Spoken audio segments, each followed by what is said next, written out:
तो नमस्कार दोस्तों, कैसे हैं आप सब। Welcome back to DLD digital logic design. और आज भाई देखेंगे, क्या देखेंगे लिखा तो है टाइटल में, लेकिन देखते हैं जितना समय मिलेगा उतनी चीज़ें देख डालेंगे आज कॉम्बिनेशनल सर्किट्स में। तो आज बहुत तरीके के कॉम्बिनेशनल सर्किट्स होते हैं, तो थोड़े बहुत के एग्जाम्पल्स देखते हैं क्या होते हैं। तो चलिए करते हैं start. Okay, we are back at the black board, white board, whatever it is. और शुरू करने से पहले लाइक दबाओ, सब्सक्राइब करो, 4 लोग को शेयर करो, उसके बाद करेंगे स्टार्ट। ठीक है, तो पिछले पिछले पिछले मीन्स प्रीवियस वीडियो में देखा हमने, क्या देखा, कौन कौन से कॉम्बिनेशनल सर्किट्स होते हैं जो हमने पिछली बार तो नहीं देखे थे, लेकिन इस बार सोचा था कि देख लेंगे, बट पता नहीं कितने देख पाएंगे समय के हिसाब पे। तो सबसे पहले था एनकोडर, है ना, फिर था डीकोडर, फिर था मल्टीप्लेक्सर, फिर था D multiplexer, half adder full adder देख चुके थे, और था हाफ और फुल सबट्रैक्टर। इतनी चीजें थी, और इसके अलावा भी बहुत होते हैं, कुछ कुछ एग्जाम में भी आते हैं, मिलेंगे तो उसकी भी बात कर ली जाएगी, बट फिलहाल ये बेसिक वाले हैं, इनकी बात करते हैं। तो शुरू करते हैं एनकोडर से। अच्छा, एनकोडर पे आने से पहले पता करना पड़ेगा एक चीज। वो क्या चीज है? वो चीज है कि एनकोडर होता क्या है, और एनकोडर क्या होता है ये जानने से पहले हमें पता करना पड़ेगा एनकोडिंग क्या होती है। What is encoding? तो चलिए अपना अपना वीडियो पॉज करिए और गेस करिए डेफिनेशन एनकोडिंग की। तो अगर आपने गेस करी है बिल्कुल सही एनकोडिंग की डेफिनेशन, तो आपको मिलेगा मेरी तरफ से एक सब्सक्राइब। अपना चैनल कमेंट करिए, एनकोडिंग की डेफिनेशन कमेंट करिए, मैं करता हूँ सब्सक्राइब। दांत में कुछ फंस गया भाई, छिलका था मटर का। खैर, तो एनकोडिंग जिसको हम बोलते हैं, लिख लेते हैं यहाँ पे एनकोडिंग। ठीक है, ये क्या भला है? एनकोडिंग का मतलब सिर्फ इतना कि एक अनस्ट्रक्चर्ड डेटा को अगर हमें थ्रू नेटवर्क ट्रांसमिट करना है या किसी ऐसी जगह पे रखना है जहां पे ये अनस्ट्रक्चर्ड डेटा नहीं रखा जा सकता, कुछ ऐसा करना है, तो उसको हम एक स्टैंडर्ड फॉर्मेट में करते हैं एनकोड। और ये एनकोडेड डेटा होता है ट्रांसमिट या तो स्टोर, या तो फिर इसके ऊपर होते हैं ऑपरेशंस। उसके बाद इसको हम दोबारा डिकोड कर देते हैं। एनकोडिंग मतलब conversion of unstructured data into a standard form. ठीक है, ये होती है एनकोडिंग। ये मैंने बहुत आपको लेमन टर्म्स में बताया है, इससे और भी ज्यादा चीजें और भी ज्यादा कंडीशंस होती हैं एनकोडिंग में, बट फिलहाल ये समझिए कि एनकोडिंग है। अच्छा, अभी किस चीज की बात कर रहे हैं एनकोडिंग में? अभी लेट्स से मुझे एक एसएमएस भेजना है, एसएमएस में है ABCD कुछ है। अब SMS अगर भेजना है दूसरे फोन तक, तो क्या होता है, रेडियो वेव से एंटीना पे सिग्नल जाते हैं, वो रिले होते हैं कहीं ना कहीं, कोई सर्वर होगा, फिर वो कहीं ना कहीं से रिले करेगा किसी एंटीना पे, फिर ये ब्रॉडकास्ट करेगा फ्रीक्वेंसी के साथ, कीज के साथ, पब्लिक कीज, प्राइवेट कीज के साथ, कुछ ही ब्रॉडकास्ट करेगा। आपका फोन वो ब्रॉडकास्ट पकड़ेगा, पकड़ने के बाद देखेगा ओ शिट, मेरे मैसेज आया है, वाओ। तो फिर वो क्या करेगा कि उसको करेगा डिकोड, और डिकोड करके आपको दिखाएगा ABCD। अब इतने हिस्से के अंतराल हुआ क्या, जरा वो देखते हैं इसके अंदर जूम इन करके। नहीं, ये तो बहुत ज्यादा हो जाएगा, बट फिलहाल समझ लीजिए कि हम हैं यहाँ पे ट्रांसमीटर के ऊपर। ट्रांसमीटर को मिला ABCD, तो अब ट्रांसमीटर क्या करेगा? ट्रांसमीटर कहेगा अबे देखो, इसको मैं नहीं कर सकता एमिट, ये ABCD है, समझ रहे हो तुम? ट्रांसमीटर कहेगा रुको, इसको मैं करता हूँ एनकोड। वो सबसे पहले तो लेगा अपना इसकी ASCII वैल्यूज, जो भी 1100000011 कुछ भी वैल्यू होगी, अब वो ये डालेगा एक एनकोडर में।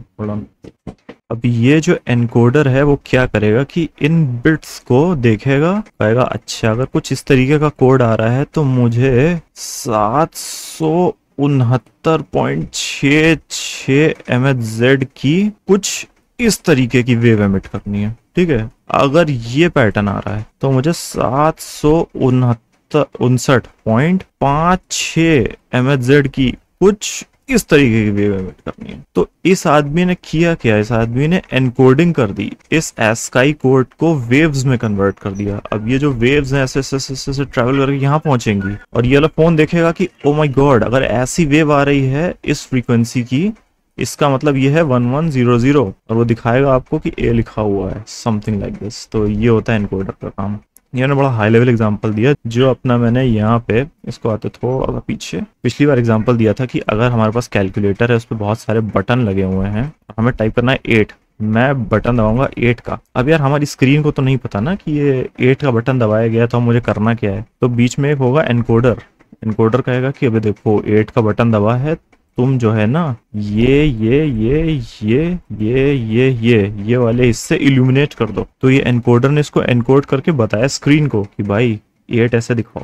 तो ये होता है एनकोडर। एनकोडर जो डेटा हमसे इंटरेक्ट करता है, कंप्यूटर या फिर कोई भी जो आगे के डिवाइस उसे नहीं समझ सकता, उसको एक ऐसे फॉर्म में कन्वर्ट कर देता है जिससे वो समझ पाए।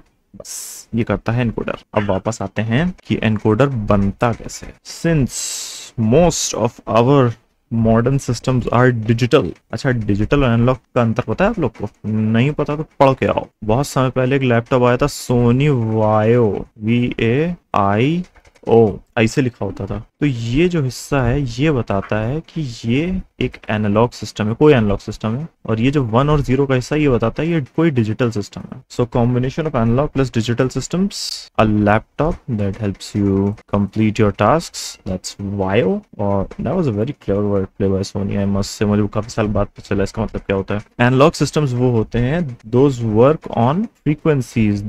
These analog system work on absolute real world frequencies। और जो डिजिटल सिस्टम होते हैं they simply work on 2 states, 1 या 0। तो जो अपने मॉडर्न डिजिटल सिस्टम्स हैं, like 99% of the systems are digital now. Analog systems भी बहुत है, जैसे कि घर पे बिजली आ रही है आपके, आप स्विच खोलते बंद करते हैं, दैट्स एन एनालॉग सिस्टम। घर में 50 हर्ट्ज की फ्रीक्वेंसी का ऑल्टरनेटिंग करंट आता है आपके, that is also analog system. बहुत कुछ एनालॉग है, but the micro devices that you use 90% of the time, phone, computer, TV, everything is digital now. तो जितने भी डिजिटल चीजें हैं अपनी, दे वर्क ऑन 2 स्टेट्स। अच्छा, अब इनको क्या समझ में आता है? इनको समझ आता है सिर्फ 1 और 0, हाई लो हाई लो, इसके अलावा कुछ नहीं समझ में आता। ठीक है, तो क्या होता है कि चीजों को समझाने के लिए उनको 1010 में कन्वर्ट करना होता है। तो अभी जो एनकोडर है, समझ लो मैंने 8 का अगर बटन दबाया तो वो क्या करेगा, कुछ वायर्स ऐसे जा रहे होंगे, बीच में कुछ गेट्स लगे होंगे, कुछ ना कुछ ऐसे ऐसे करके। तो जो उसका आउटपुट आएगा फाइनली ऐसे ऐसे ऐसे ऐसे, इट वुड बी 0001। ये समझ लीजिए लीस्ट सिग्निफिकेंट बिट, ये समझ लीजिए मोस्ट सिग्निफिकेंट बिट। ठीक है, तो उसने क्या किया, बेसिकली 8 को कुछ सर्किटरीज यूज करके कन्वर्ट कर दिया बाइनरी फॉर्म में, that is 1000, that is it. ठीक है, ये था काम एनकोडर का। एनकोडर का इंट्रो देने में मैंने इतना समय गवा दिया। डिकोडर तो बस जस्ट उसका उल्टा काम करता है, आप बस ये समझ जाइएगा। मक्स और डीमक्स पे जब आएंगे तो भाई मजा आ जाएगा। फिलहाल एनकोडर पे आते हैं। ओके, ना how does N encoder work? तो एनकोडर की बनाते हैं थोड़ी सी सर्किटरी। अब suppose this is 0, this is 1, this is 2 and this is 3। 2 bit का सिस्टम लेते हैं, 2 बिट का आउटपुट आएगा हमारे पास। आउटपुट्स में क्या आना चाहिए? अगर मैंने 0 इनपुट दिया तो मुझे मिलना चाहिए यहाँ पे 0 0, है ना। 1 अगर इनपुट दिया क्या मिलना चाहिए? 2 इनपुट दिया मुझे क्या मिलना चाहिए? 1 0। अगर 3 इनपुट दिया मुझे मिलना चाहिए 1 1। तो अभी ये काम एनकोडर करता कैसे है? तो इसके लिए सबसे पहले मिटाना पड़ेगा ये सारा, और यहाँ पे देंगे 2 आउटपुट की लाइंस। एनकोडर में जितना हम इनपुट देते हैं, जैसे कि इतना इनपुट दिया और इतना हुआ आउटपुट। अगर आउटपुट का ऑर्डर n है तो इनपुट का ऑर्डर होगा 2 की पावर n। मतलब कि अगर मैंने 4 इनपुट दिए हैं तो 2 की पावर 2 4 होता है। मुझे आउटपुट में केवल 2 लाइनें मिलेंगी। मैंने 32 इनपुट दे दिए तो आउटपुट में मिलेंगी केवल 5 लाइनें। ये होता है एनकोडर का प्रिंसिपल। अब चलिए स्क्रैच से बनाते हैं एनकोडर। आ जाते हैं यहाँ पे। मुझे आउटपुट में क्या चाहिए? ये मेरी आउटपुट की बिट 1 है, ये मेरी आउटपुट की बिट नंबर 2 है। 0 0 0 1 1 0 1 1। ठीक है, इनपुट में मेरे पास क्या है, कितने वेरिएबल हैं? वेरिएबल है मेरे पास 4। किस तरीके के 4 वेरिएबल? 0 1 2 3। जब इसकी वैल्यू 1 होगी तो ये आउटपुट आएगा। इनकी वैल्यूज होनी चाहिए 0। इसकी वैल्यू जब 1 होगी तो ये आउटपुट आएगा। इसकी वैल्यू 1 होगी तो इसकी वैल्यू 0 होगी। इसकी वैल्यू ऐसे आएगी, और अगर ऐसा होगा तो ऐसा आएगा। ठीक है, तो कुछ इस तरीके से बनेगा इसका ट्रुथ टेबल। तो अभी देखिए कि ये जो बिट 1 है इसमें 1 कब कब आ रहा है? आइदर 2 में 1 होना चाहिए, आइदर 3 में 1 होना चाहिए। तो input 2 plus input 3, either this is 1 either this is 1, तब आएगा बिट 1 1 हो जाएगा, नहीं तो वो होगा 0। ठीक है, अब देखते हैं कि B2 कब 1 होना चाहिए। This is 1 and this is 1, तो यानी कि 1 या तो 3 जब इनपुट्स हमारे पास आएंगे तब ये जलना शुरू हो जाएगा। ठीक है, perfect. That means I1 plus I3 is equals two bit number 2, यानी कि जो लीस्ट सिग्निफिकेंट बिट एक्चुअली है। ठीक है, तो कुछ इस तरीके से बनेगा इसका सर्किट। अब इसमें देख सकते हैं कि I0 तो वहीं पे है नहीं, तो ऑब्वियसली आप I0 को इनपुट देंगे 1, तो क्या होगा, आउटपुट में दोनों में करंट नहीं आएगा, तो वो वाला तार ऑब्वियसली यूज ही नहीं हुआ, है ना, ये तो हुआ। तो चलिए ये देखते हैं, एग्जैक्टली यही करते हैं यहाँ अपने सर्किट पे, और यहाँ पे ये तार यूज होगा नहीं। 1 की और 3 की जब हम करेंगे ऑरिंग तो हमको मिलेगा लीस्ट सिग्निफिकेंट बिट, और जब 2 और वो से, अब मैं क्या करूँ, मुझे ऐसा बनाना पड़ेगा यार तार, जब 2 और 3 की ऑरिंग करेंगे तब हमको मिलेगा मोस्ट सिग्निफिकेंट बिट। ठीक है, तो ये बन गया एनकोडर, ये है आपका एनकोडर। ये 2 बिट के लाइक 3 तक के नंबर्स को 2 बिट में एनकोड करके आपको आउटपुट देगा। Simple, easy, no rocket science, गजब, बिल्कुल। ठीक है, इसी तरीके से बनते हैं, जैसे ये तो हमने अपना 0 से लेकर 3 तक ले लिया। फिर होता है ऑक्टल से लेकर बाइनरी का एनकोडर, ऑक्टल मतलब कि बेस 8, बाइनरी मतलब बेस 2। उसी तरीके से हेक्साडेसिमल टू बाइनरी एनकोडर होता है, उसी तरीके से डेसिमल टू बीसीडी होता है, बाइनरी कोडेड डेसिमल, ये बेस 10, ये अपना बेस 2। ऐसा कह सकते हैं कि ये जो हेक्साडेसिमल वाला बनता है, इसको नीचे से 6 लाइनें काट दो तो डेसिमल टू बीसीडी बन जाता है। अच्छा, इसमें एक कॉन्सेप्ट आता है जिसको बोला जाता है प्रायोरिटी एनकोडर। अच्छा, इसके ऊपर गेट का क्वेश्चन कैसे आएगा ये जरा सुनिए। प्रायोरिटी एनकोडर पे, तो प्रायोरिटी एनकोडर पे गेट का क्वेश्चन जब आएगा तो ऐसा आएगा कि we have this inputs, output में उसको करना है कन्वर्ट बाइनरी में, बट जब हमारे पास I2 आएगा ना तो हमें सब में 0 चाहिए आउटपुट, या फिर सब में 1 चाहिए output, something like this. So that is when output of 2 comes, तो क्या होगा, बाकी बन जाएंगी डोंट केयर बिट्स। ये आइदर 0 भी हो सकती है, 1 भी हो सकती है, और दोनों में हमको आउटपुट मिलना चाहिए 1, समथिंग लाइक दैट, कुछ ऐसा। आर्बिट्ररी होता है, most of the time arbitrary होता है, तो फिर हमको डिजाइन करना पड़ेगा सर्किट, उस हिसाब से मिनिमाइज करना पड़ेगा। ये तो मैं तुरंत ऐसे मिनिमाइज करके बता दिया, but what you can do is you can create a canonical expression, you can create, then you can minimize that canonical expression. ठीक है, ऐसा कोई क्वेश्चन मिलेगा तो देखते हैं, बट हाँ, प्रायोरिटी एनकोडर पे आ सकता है क्वेश्चन। ओके, फिर से गोता लगाते हैं समंदर में, और इस बार देखेंगे, क्या देखेंगे भाई, डिकोडर। इसी सर्किट को पलट तो डिकोडर नहीं बन जाएगा। चलिए करते हैं। मेरे पास बिट 1 है, मेरे पास है बिट 2। अब जो I1 होता है ना, ये अपना बदल जाएगा। मेरे पास इनपुट 1 और इनपुट 2 है। अब यहाँ पे मैं लिख दूंगा line 0, line 1, line 2, line number 3, 0 0 0 1 1 0 1 1। तो इसमें 1 आना चाहिए, बाकी सब में 0 आना चाहिए। इसमें आना चाहिए 0 1 0 0 0 0 1 0 और 0 0 0 1, ऐसा होना चाहिए। ठीक है, तो अभी फिर से देखते हैं यार। देखो L0 अगर 1 है तो I1 I2 को कौन सा कॉम्बिनेशन में L0 देगा, हमको I1 बार डॉट I2 बार, यानी कि दोनों 0 होने चाहिए, तब जाके हमको मिलेगा L0। Well similarly L1 is equals to I1 bar dot I2, and बाकी दोनों भी ऐसे बन जाएंगे। So that's how you will create a decoder. ठीक है, तो डिकोडर के लिए क्या होता है, बनाने के लिए कुछ ऐसे बनाते हैं डिकोडर को। ये अपना I1 जा रहा है, ये अपना I2 जा रहा है। ठीक है, अब क्या होता है, इसमें से निकल जाता है एक कॉम्प्लीमेंट, I1 कॉम्प्लीमेंट, वो अब सीडेज ऐसा, और I2 में से भी निकल जाता है कॉम्प्लीमेंट, कुछ ऐसा। ठीक है, अभी L0 ये बत्ती कब जलेगी, मैंने इसमें 0 0 इनपुट दिया, कब जलेगी ये बत्ती, I1 बार और I2 बार, ये तो है ना, I1 बार डॉट I2 बार। तो डॉट करने के लिए क्या लगाएंगे, एंड गेट, ये आ गया अपना I0। जब दोनों 0 होगा तो I0 की बत्ती जल जाएगी। अब क्या करेंगे, L1, सॉरी ये I0 नहीं है, ये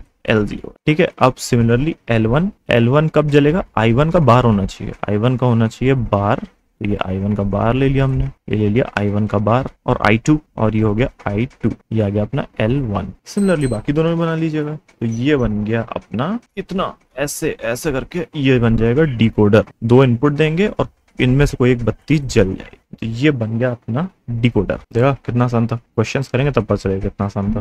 वैसे सही में बहुत आसान है, मजाक की बात नहीं, बहुत सही। So for now we are gonna take a break, और मिलेंगे अगले वीडियो में। तो thank you guys for watching this video. काफी बकवास की इसमें, बट बहुत ज्यादा इंपॉर्टेंट इंफॉर्मेशन भी मिली, क्योंकि देखो एनकोडर जो है ना, एनकोडर समझना जरूरी था कि है क्या, करता क्या है रियल वर्ल्ड में, माइक्रो इलेक्ट्रॉनिक्स में एनकोडर का क्या काम है। अच्छा अभी आप बोलेंगे कि यार मैंने तो सीएस लिया है यार, देखो मेरे को ना मतलब क्या क्या करूंगा जान के कि ये रियल वर्ल्ड में क्या सिग्नल विग्नल क्या करता है। कंप्यूटर में बहुत सारा काम होता है इसका, एक्चुअल जो अपना कंप्यूटर होता है उसमें भी बहुत काम होता है। डिजिटल लॉजिक के बाद जब हम बढ़ेंगे माइक्रो प्रोसेसर की तरफ, तब देखेंगे कि माइक्रो प्रोसेसर के जो कंपोनेंट्स होते हैं कैसे बनते हैं, रजिस्टर्स एंड ऑल, वहां पता चलता है कि एनकोडर डिकोडर मल्टीप्लेक्सर ये सब जोड़ जाड़ के किसी तरह है ना, किस तरीके से एक छोटा कंपोनेंट बनता है। ऐसे 100 200 500 छोटे छोटे कंपोनेंट मिलके बनते हैं माइक्रो प्रोसेसर। माइक्रो प्रोसेसर को